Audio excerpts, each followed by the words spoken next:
আরে বোন, হাসার কি আছে?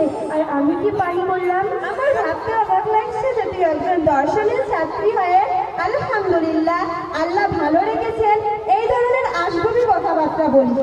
তাহলে ভাব পাতি বললারা তাহলে তো আকাশে উঠে যাইবে। আচ্ছা, আলহামদুলিল্লাহ আল্লাহ ভালো রেখেছেন এই কথা তোর আজগুবিও পারি মনে হলো?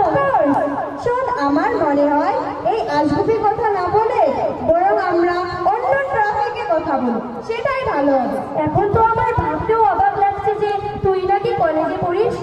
What? Yes my sister, yes.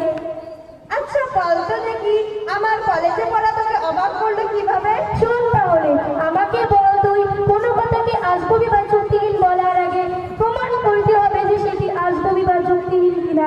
তার আগে বলে মূর্খতার পরিচয়, এজন্যই আমি অবাক হলাম। আমার মনে হয় তোর মেন্টালি প্রবলেম আছে। কেন? যেখানে স্পষ্ট যুক্তি আছে সেখানে তুই যুক্তি বুঝে পাস না। মানে হলো এই যে তুই কি কোনোদিন আল্লাহকে দেখেছিস? না। তাহলে বল, যার অস্তিত্ব নেই তার আবার কিসের যুক্তি চাচ্ছিস আমার কাছ থেকে? যা দেখি না তা মানি না। আচ্ছা, তুই কি তোর দাদুর দাদুকে দেখেছিস? না।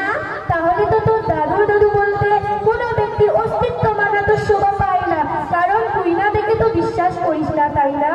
না, ব্যাপারটা সেরকম না।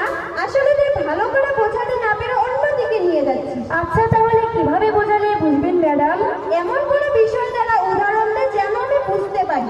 যাই হোক, তোর অনেক লেকচার শুনলাম, এক কথায় বল দেখি তোর আল্লাহ তখন কোন দিকে তাকায় ও কি কাজ করে?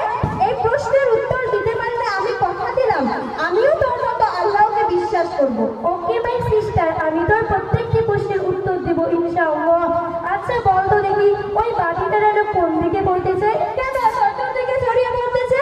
ঠিক একইভাবে আল্লাহ তাআলা তার কুদরতের দ্বারা চতুর্দিকে তাকিয়ে আছে। আর তোর দ্বিতীয় প্রশ্নের উত্তর হলো, আরে আরে, এটা কি হলো? উত্তর দিতে পারবি না? দিবি না? মারবি কেন? আরে বোন, এটাও তো একটা উত্তর। মানে হলো এই যে আমার আল্লাহ কি কাজ করে তা তুই জানতে চেয়েছিলি, তো আমার আল্লাহ একটু আগে আমার দ্বারা তোকে মার খাইয়েছিল। ও, এখন আমি খুব ভালো করে বুঝলাম, কিন্তু আমার একটা প্রশ্ন, তুই এত কিছু জানলি কি করে? কেন? আমিও এখনই শিখতে চাই। তাহলে আমাদের ভুরামপাইস্তি উত্তরটারি মুক্ত মাদ্রাসায় প্রত্যেক দিন 3টায় আসবি, সেখানেই আমরা এগুলি শিখি। সেখানে কি কি শেখানো হয়? সেখানে আখলাক, আকীদা, ফিকহ, নামাজ, কালিমা ইত্যাদি শেখানো হয়। আচ্ছা, আমিও তাহলে শিখবো। আজকে তাহলে আসি। আসসালামু আলাইকুম।